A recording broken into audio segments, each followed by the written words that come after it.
Hello, everyone, and welcome to another episode of our Mindplex Community Podcast.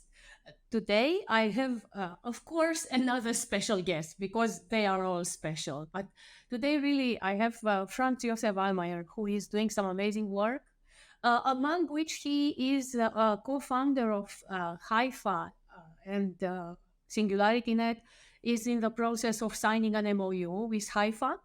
So, but we're gonna talk about that a bit later. We met in 2019, Franz Josef. So it's been a while since we spoke, but we both are on the same quest, and that's why we met in Barcelona, where you presented another project, which is related to our quest now for progressive decentralization, and that was the Seed project. So you are seeding global communities. But I want to start by a brief introduction. And if you want to tell us a bit, because your background is very interesting, and this is actually what fueled your passion as well. And the passion you disclosed to me, which I think it's absolutely fascinating. And of course, it's been my quest as well. It's still my quest. And that is to move from the win-lose duality paradigm in which the world struggles, I would call it, into the win-win non-duality paradigm. But tell me a bit about your, where were you born?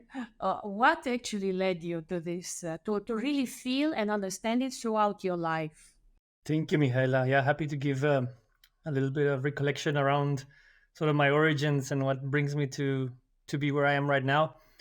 I had the privilege to be born in a very contrastful situation. And one side of my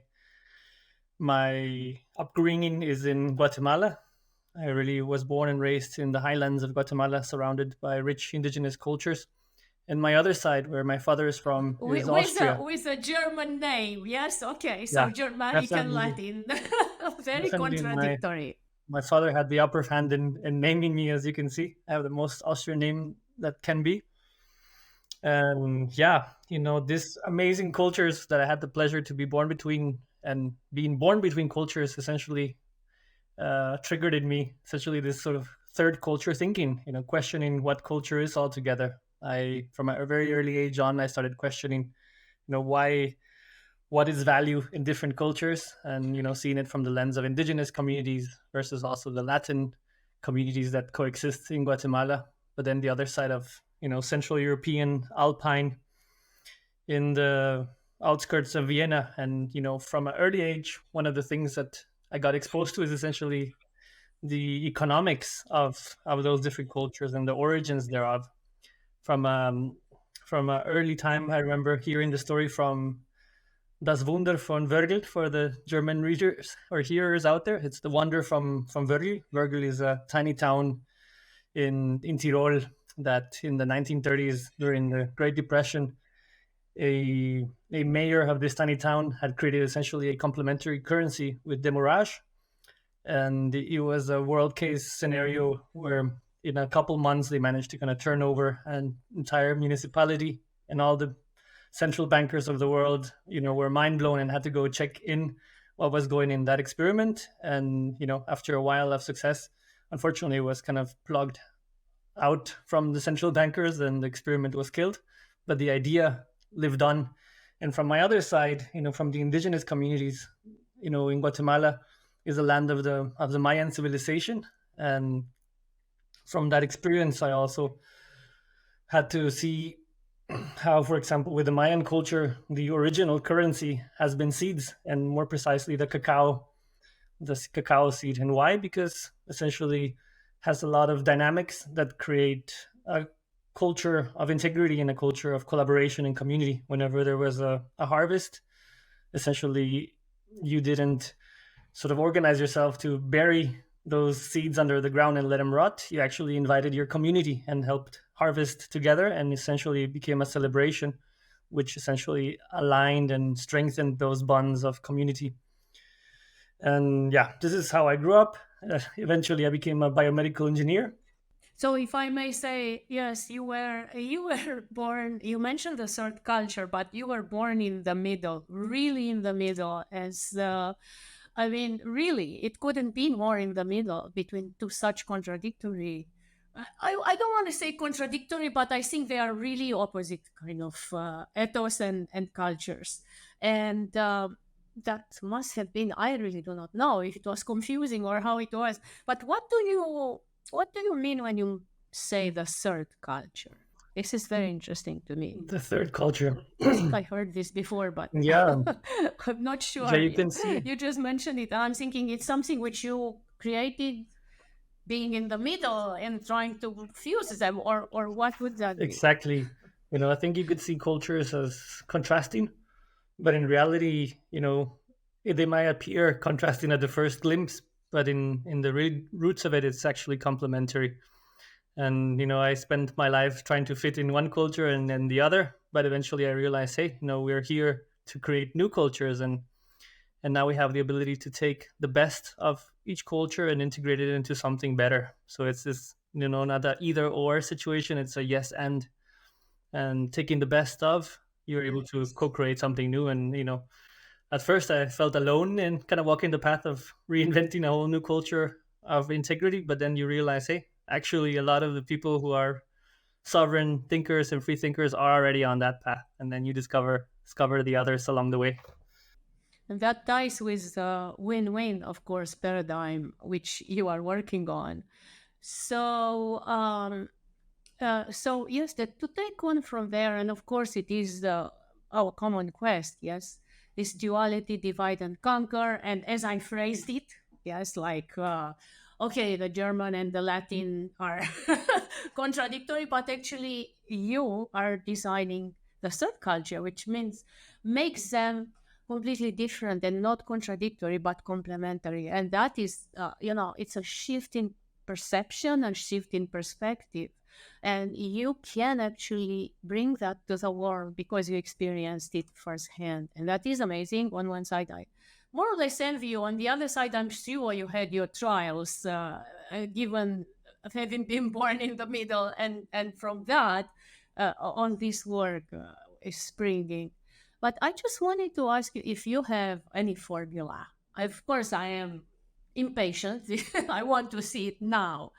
So, is there any way to accelerate this transcendence of the separation, like which I was even phrasing, yes, between Yes. German and Latin cultures and so on, which is totally wrong. Yes. So yes, please give me some formula or give me Yeah, some hope that we can get absolutely. there faster. Yeah, and I think this is also sort of like the golden lining of the situation. What I realized is that essentially what creates a culture of either separation or integration is essentially the rituals and the habits that we do as society. And in my career, especially working initially as a biomedical engineer with organizations like the UN and different foundations at a global level, I kind of experienced this from the first hand that at some point I realized I was maybe more part of the problem than the solution. And I realized, okay, what is the leading cause of this? And kind of checking around the habits that we do as society. Essentially, the biggest ritual that we have as a planet is our monetary systems. Every time we exchange money, we're essentially participating in a ritual. And I realized, what the root of that ritual was, essentially our monetary and financial systems.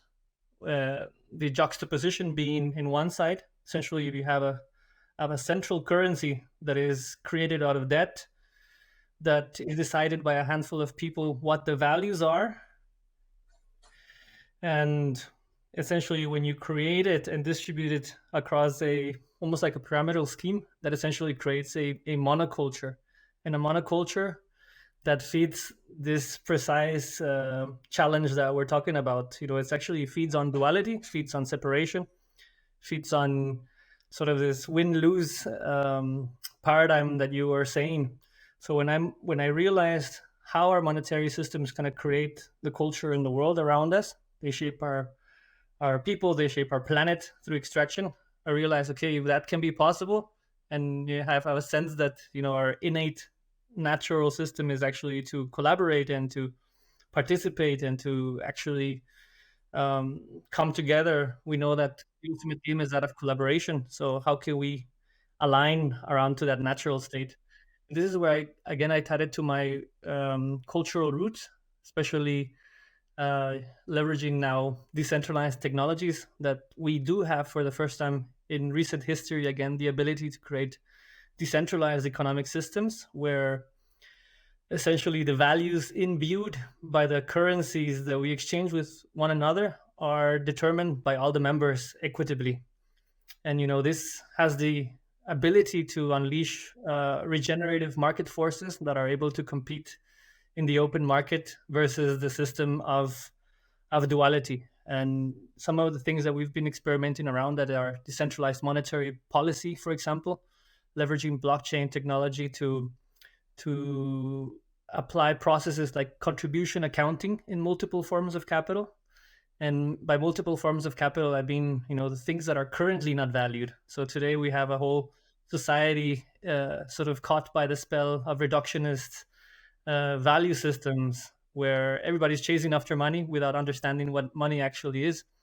But as we kind of are stepping away from the scarcity mindset at a planetary level, we have now the ability to opt in into alternative economic systems that have already a oneness or a non-duality programmed into them. So as we participate in essentially new business models, we can now come together and coexist around economies of stewardship and restoration rather than extraction and business as usual.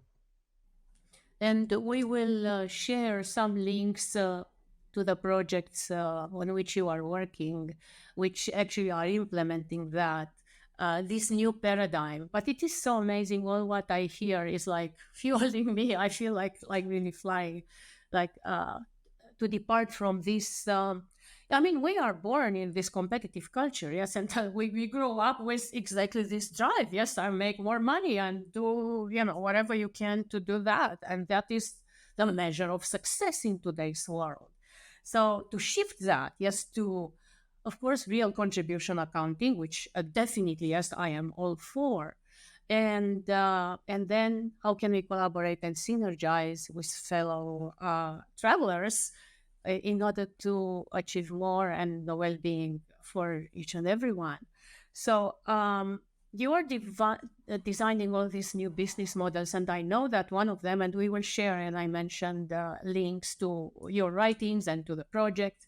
But one is this, speaking of seeds, seeding collaboratories around the world. And it's exactly driven by the fact that most of labs and research, I know as a researcher and as an academic, yes, most of them are competitive. And you write a grant and it's competitive, and then the resources are scarce and you fight against each other when you could collaborate and you are working on the same thing and fighting against each other instead of creating synergies. And you are actually working to change that. Can you tell us a bit more about this? And I am so interested in that, especially because our audience is interested, also because SingularityNet has forged an alliance now, the Super Intelligence Alliance with Fetch and with Ocean Protocol, exactly for this reason. We are merging the tokens rather than competing and having people and the community split among three tokens.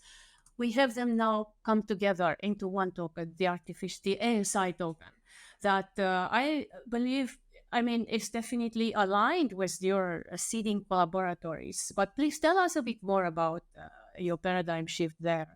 Yeah, and really happy to hear that you guys are really, walking the path of actually creating alliances where you align incentives across the board. And, we know that together we are much stronger. So And we would like to work with you, of course, because we just closed this. I mean, we just voted on the alliance, and it was voted by the community. So we are now crafting, how will we play together in synergy? And I really count on your help, and that's why maybe you can tell us a bit from your experience there. Congratulations on that. Yeah, absolutely.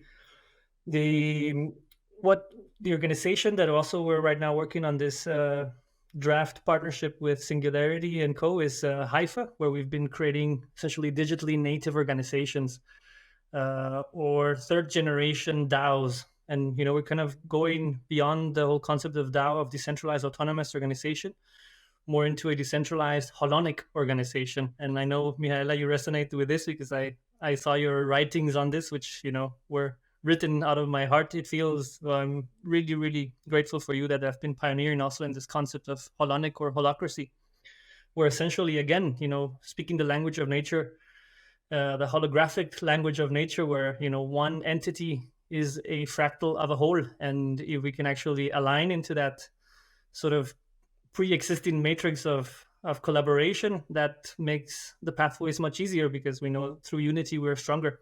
So for me, what I noticed in my career was, especially coming from the development world, there's thousands of organizations, maybe millions, across multiple verticals and domain, that, in a paradigm of scarcity and separation, we're kind of just reinventing the wheel. So the efficiency is just so tremendously on the low. And that is, is essentially breaking my heart every time I was seeing it. So with this decentralized holonic organization, we can actually create meta systems of collaboration. And what we've been doing is essentially bringing together multiple organizations in one of these holons that are sharing, the basic economic and governance infrastructure to create economic systems and govern those economic systems as networks come together, and really have a meta layer of currency that, through contribution accounting, aligns incentives across the board.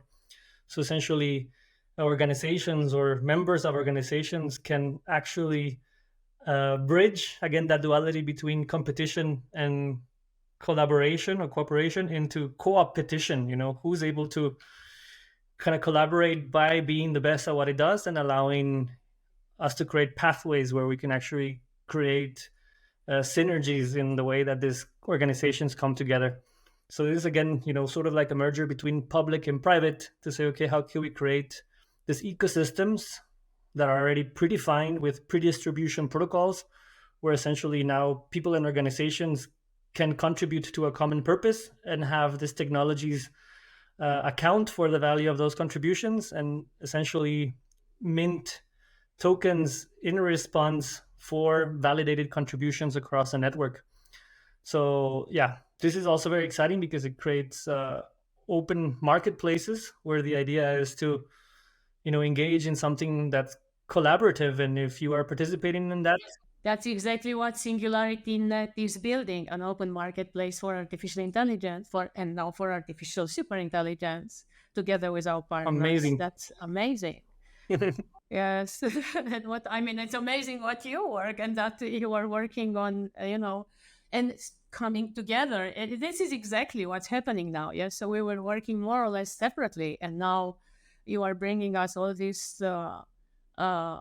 experience. Yes, which you have. But I wanted also to, this hi-fi, yes, it's all related to mycelium and so on and so forth. And hi-fi is actually building this blockchain mycelium on which one can grow this, as you call it, integral governance.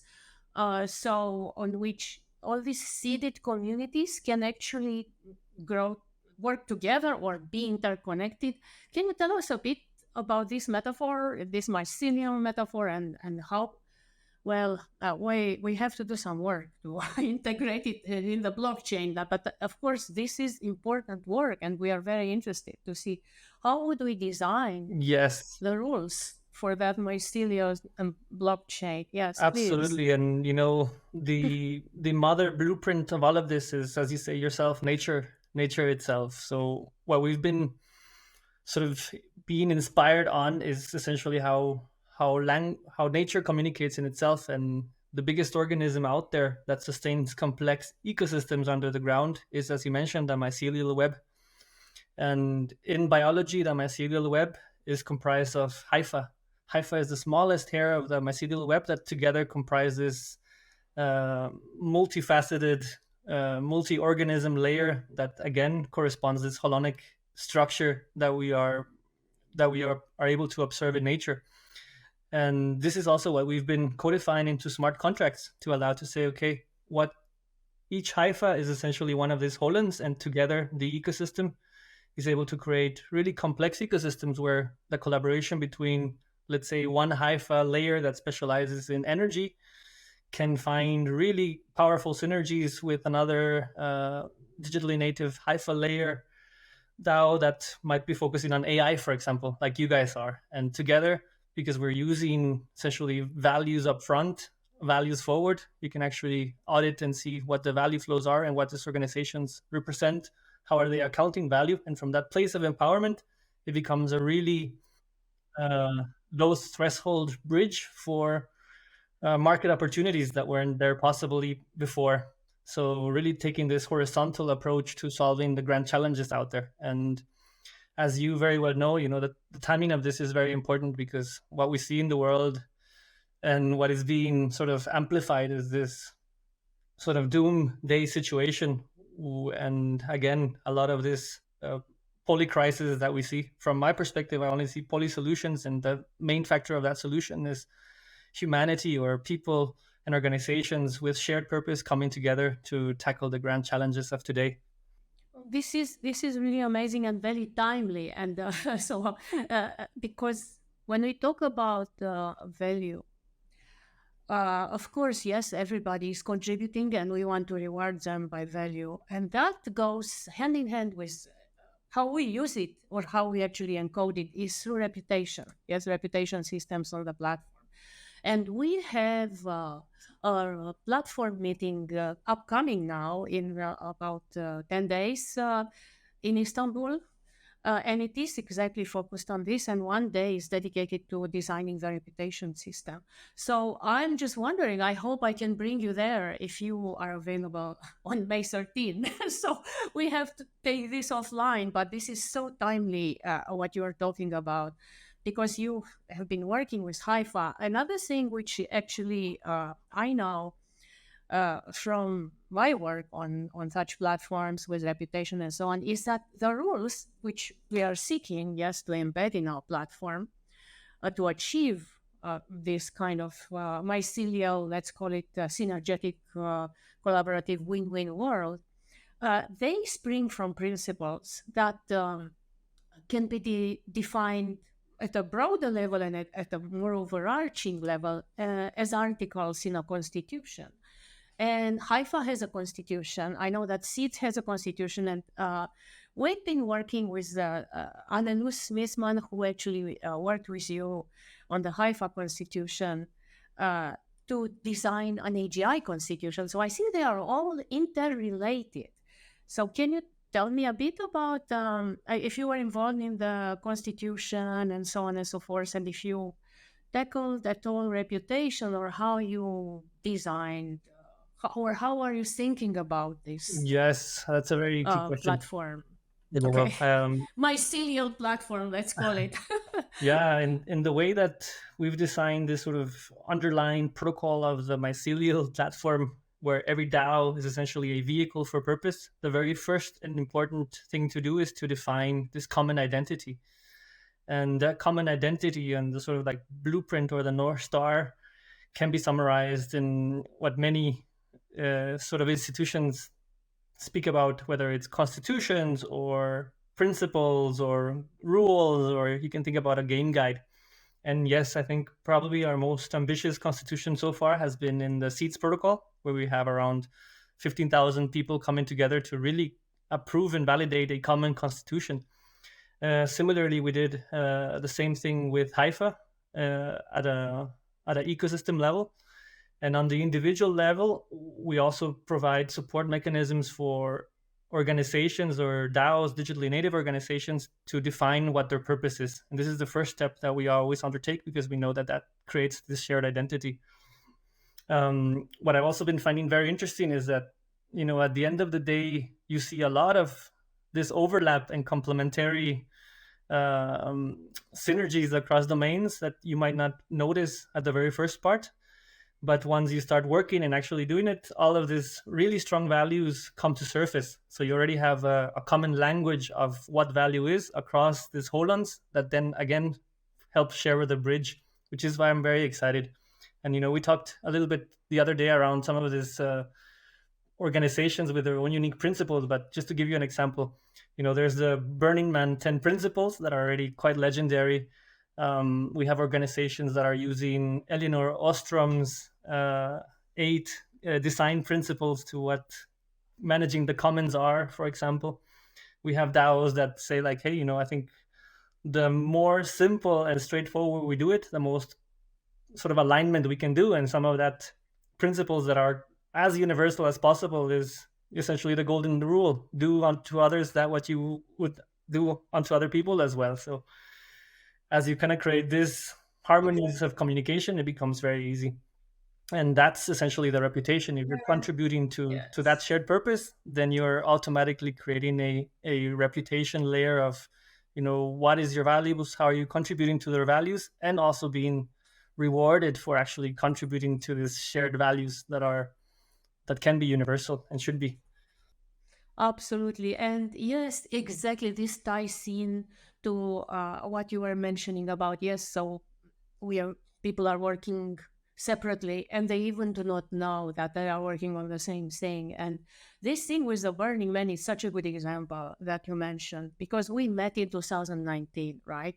And you presented seeds, and and I was in the financial systems group at that meeting, and you were in the seeding global communities. And since then, we have been in touch, but not really like now when I'm really ready to engage and you are ready to engage working with me. But what drew my attention to you again was exactly your sharing from this meeting from Tallinn about the Burning Man. Why? Because I've been working separate from you. Yes, like 10 years ago, we released this book, which was actually coordinated by the prescient John Henry Clippinger. Brilliant John Henry Clippinger, I can say, together with David Bollier. And he organized for 2 years in a row a retreat. It's called the Windhover Retreat, because that's how the house where he invited us in New Hampshire was called. And he got a few pioneers on which were fighters for this win-win, decentralized way, a more ethical world, and for ways to change and encapsulate value. And we released this book, From Bitcoin to Burning Man and Beyond, in which one chapter, it was not my chapter, but a colleague of mine from Imperial College, Professor Jeremy Pitt, actually he encoded the Elinor Ostrom principles in simulations, and he has seen how it works. And I actually encoded the Burning Man principles and have seen how it works. And then we released the book together with the founders of Burning Man at Stanford University. So when I saw the meeting where you were and your sharing in Tallinn, that was really, I was like, where were you? And, when we spoke, you asked also the same, where were you? So it is so important to create these mycelial infrastructures where people can actually join, but also, yes, become aware of work which is done with which they can synergize. And marvelous singularity net is called chief AI alchemist, but I think that's exactly very important. Yes, this alchemy to look around and discover those who can actually partner with you to enhance your work. So tell us a bit more about your experience in Tallinn, the context, what was achieved. How was it? I wish I was there, Yeah, but we're at least tell absolutely us there a in bit. spirit, and reading some of the articles of your book that you shared, then I knew fully that you have been there in spirit. Anyways, my first experience with the Burning Man, essentially in this. And you have been to our Windhover retreats in spirit as well. I just have to say, yes, although you were not Thank there. you. So we will organize another We one definitely with need you to there. reactivate that, and Yes. we'll have to participate and bring our networks to contribute. And yeah, in my journey of sort of unlearning and creating a new culture, 2013 was the first time I was able to visit Black Rock City. And I remember, it was again this sort of proof of concept that, essentially 80,000 people. So you are a I burner. am a burner. Okay, yes. 80,000 people can come together to create essentially a new city just following 10 principles, it's already sort of like proof of the pudding of how decentralized organization can work if it's done from a place of alignment. And if I may say, you are a pioneering burner. So this is, which is kind of important to underline here. It's the same kind of time when we were thinking about the book, you were on boots on the ground. So doing it. We were Yes. Amazing synergies there, coincidences. And yeah, just to kind of bridge it, this time around, I received an invitation from the Burners Without Borders to join the European Leadership Summit, and I was also, very positively surprised that the Burning Man network has been growing since I was last there. By now, there's already 86 regional events taking place around the world, all affiliated to the Burning Man. So this network of decentralization, sharing those 10 principles, is already thriving, and on a yearly basis, they organize this regional events. So this year in April, it took place in Tallinn, which was a perfect context for various reasons, because, obviously Tallinn has been experimenting and been pioneering around concepts of e-citizenship, e-residency, digital governance, but also has amazing sort of brushstrokes in cultural evolution. As, for example, the whole Estonia was able to shake off the Soviet Union in those days and opt to sovereignty by essentially using song as a weapon.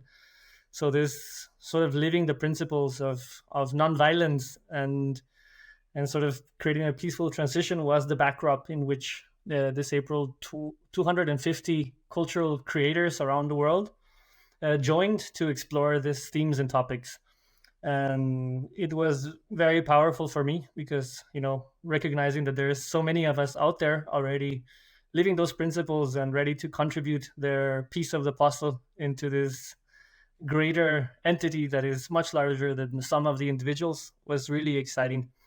So at the moment, as we speak, we're already sort of figuring out and testing the first concepts of, like, for example, gifting a Web3 badge to all of the participants who were there on a DAO, and inviting those 250 cultural creators to, on the next event, define what powers we can attribute to this Web3 gifts, Web3 badges. So already using the principles of Burning Man to bring him now into the digital sphere, and then bring and activate this concept of what I'm already dreaming with a community around, essentially bioregional activations using festivals as a tool for integral development. Yeah, so I have so many questions now from that are derived from your story. I will ask. I hope I will have time to cover all of them because they are burning. Speaking of Burning Man, I want answers. So, tell us a bit more about these Burners Without Borders. And I mean, yes, this is a decentralized community. Obviously, it exists. It is virtual. Tell us a bit more. How did it come to be? And I mean, who can join? Only those who were in the desert, or no, everyone? Absolutely. So I'd like to learn more. The Burners Without Borders, you can definitely find out more on the Burning Man Project website. They're also a camp. They're also a camp in Burning Man. They also meet up every year in the playa. And from what I understood, from what I heard in Tallinn, this came to be from essentially Hurricane Katrina. I don't remember exactly what year that was, but after the burn, Hurricane Katrina had a devastating effect in the southern coast of the U.S., and all the burners right after the burn essentially ended up going to rebuild and help clean up. And it was just a perfect example of how human beings can come together with the principles to leverage that energy to solve the problems. And from that time on, essentially, the Burners Without Borders have been growing, and they've been, doing civic activation grants to kickstart community art projects and supporting, essentially the Burning Man ethos to spread. And yeah, it's a fantastic sort of use case because, you can imagine a cultural organization as the Burning Man that has sort of still centralized obligations as a festival provider on federal land, but at the same time, very strong distributed principles. So sort of managing that bridge between central needs and decentral communities.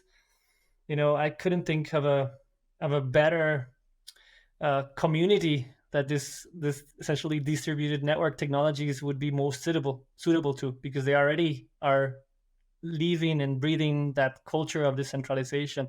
And now with this distributed network technologies that can be amplified by benevolent AI, for example, is essentially amplifying and bringing the playa to the default world, which I think many of us dream of. Yes, absolutely. And so, I didn't know about the burners and Katrina, and we have to let the world know more about these things, because it will inspire many people. So you are connecting the burners without borders via, I think I heard you say and call it the Internet of Impact. And this is actually something which relates very much with our platform. Yes, we are building the global brain, but of course, we want to build it as a brain that will do good things. So we can call it the Internet of Impact. I would like to learn a bit more about that, but also to let you know that we are building the Internet of AI, which is called Hypercycle, that actually will provide the rails on which global brain will be steered towards good. And this is very important, yes, to put the right rules to really have it run on a purely peer-to-peer decentralized platform in which you can embed those new values and value by contribution, as you say, and your Haifa principles. So I hope we can work together a bit. But I would like to learn more. If you have any more things to say about this Internet of Impact, which Yes, you're absolutely.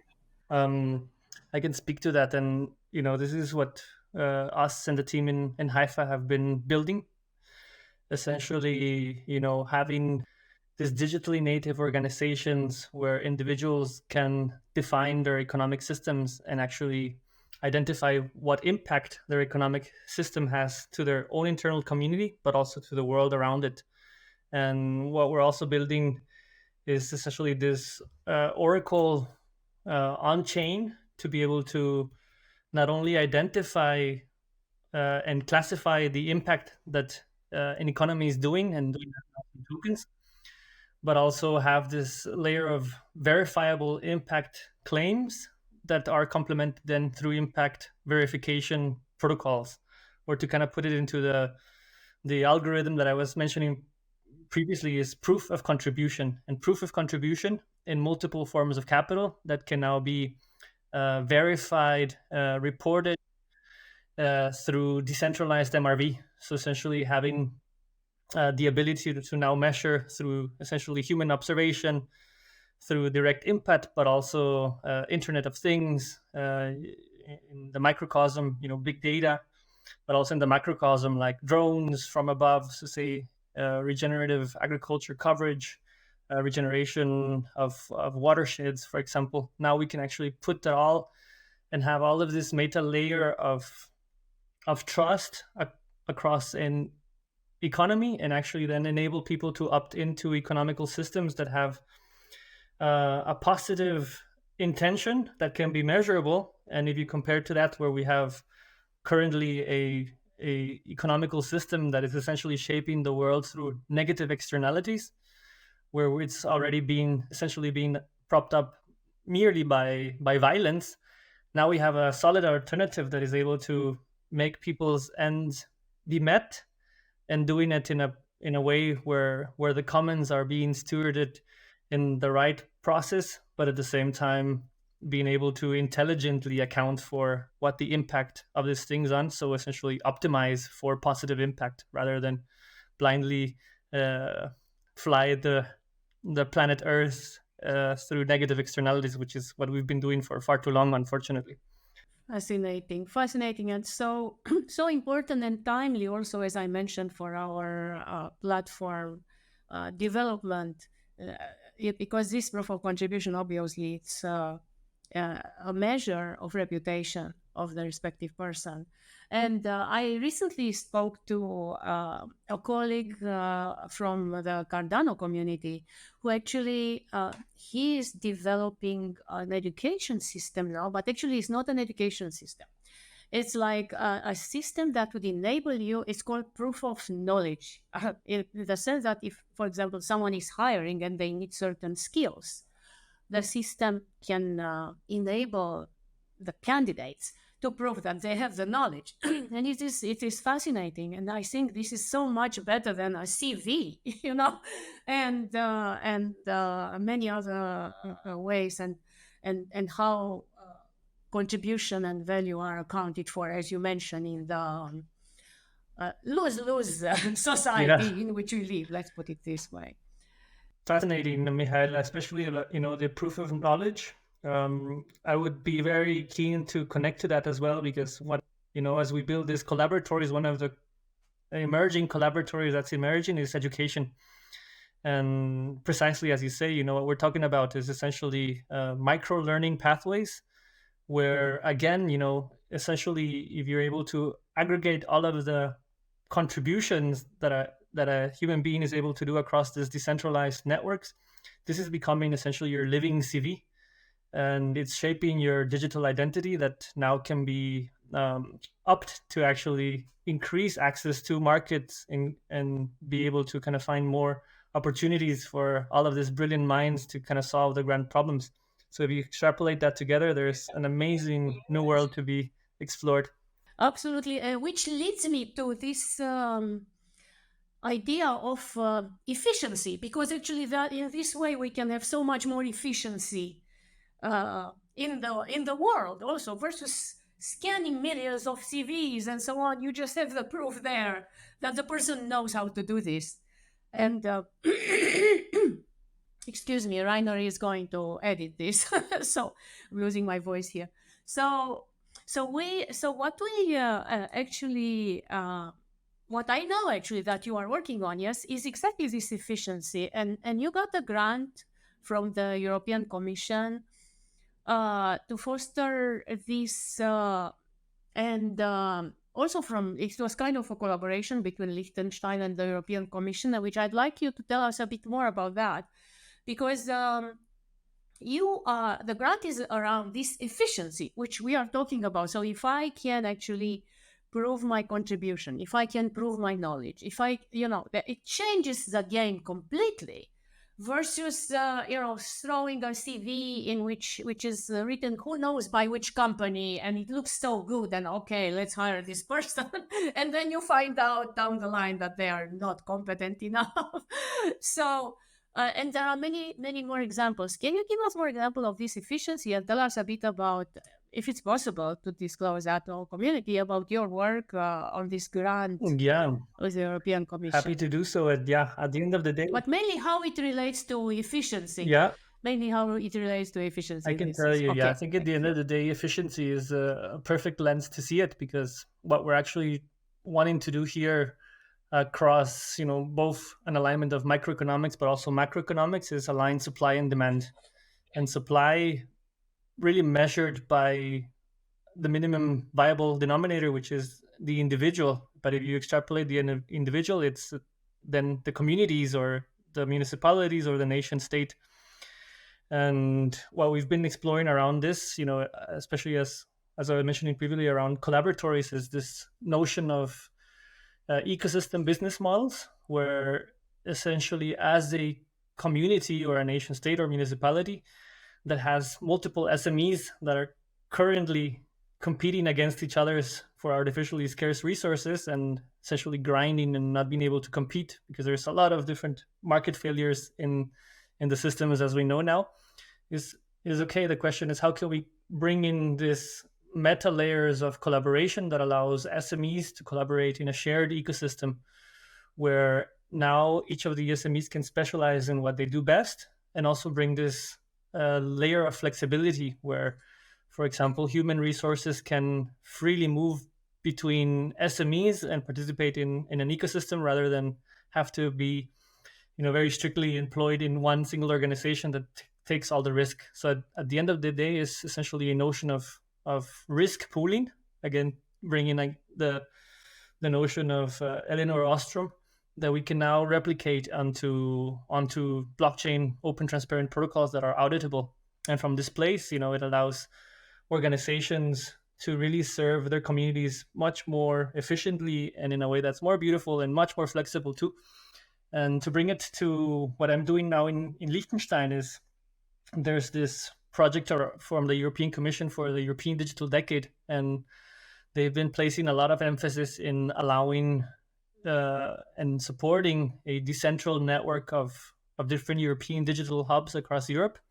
Europe is still very federated and decentralized in the sense that many different European cities or regions have special expertise.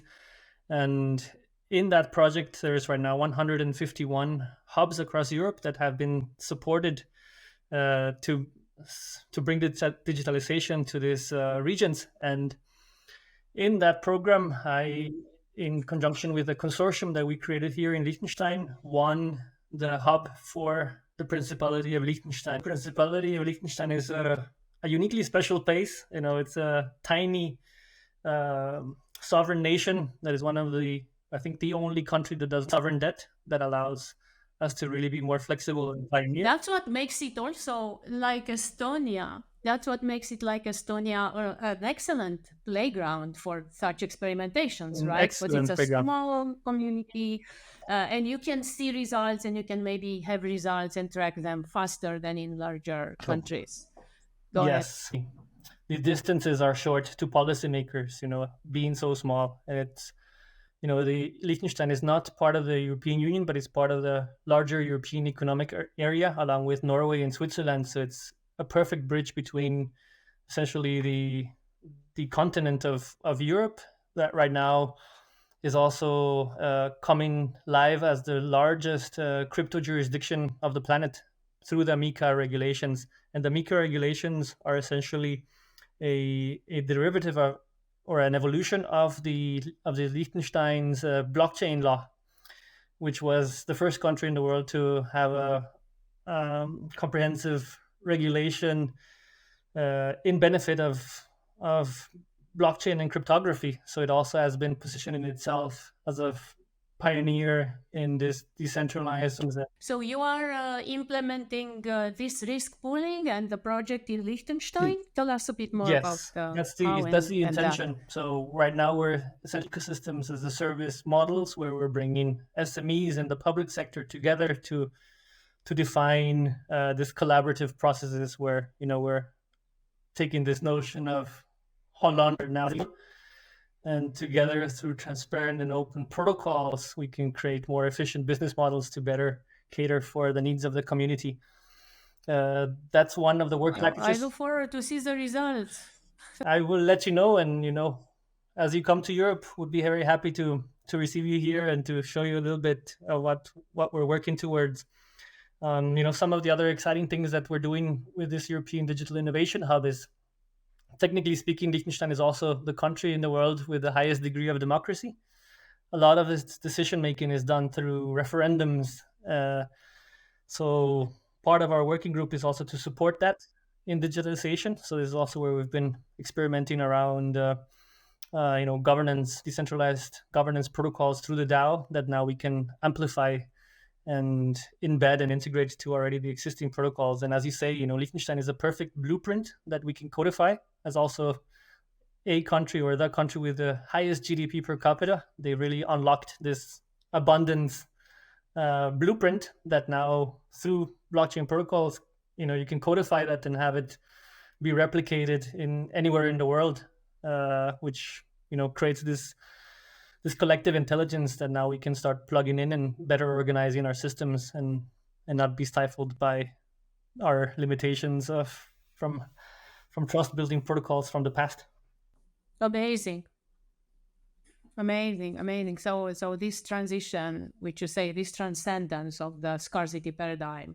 So when as you were mentioning this risk pooling, I do not know if you are aware about commitment pooling. It is another experiment which Will Rudick is deploying, and he is deploying in Africa, in Kenya in particular, because he lived there for a while. And I find it really amazing. I will connect you with Will and his work on commitment pooling. I think this is the next step, from reschooling, and I think it goes so well with Haifa and with Seed and with our quest here at Singularity Net for a more democratic AI and a more democratic world, and and a better world overall. Yes, and because it goes with commitment pooling is like so one is commitment, but also once you are committed, you need all this proof of value, proof of contribution. So you need all these ingredients which you are preparing there. So there are even more intersections. But I think we kind of got to more or less the end of our time here. And I know there are so many more projects and so many more things and synergies that we can talk about, and we will in future episodes.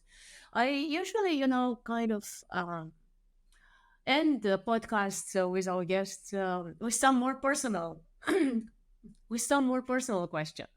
So and I will only ask you one, and this is kind of course related.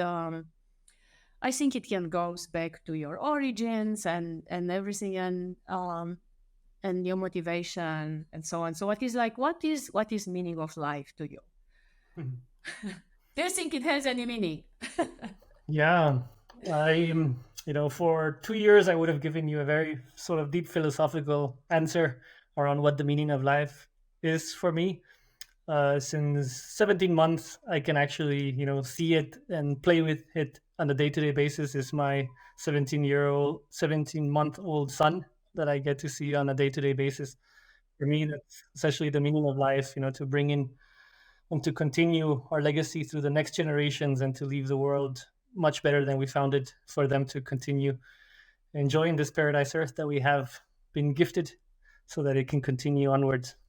Congratulations for being a father, and indeed it changes your life. Yes, once you have a child, it just changes your life completely and your perspective on life. And I think even more so, I'm just speaking from my experience, your commitment to leave a legacy and a better world out Yes, there. absolutely. Much appreciated, Mihaela. Thank you for your guidance and inspiration in this process. Thank you for your time and for your work, and course, for the inspiration right back to you.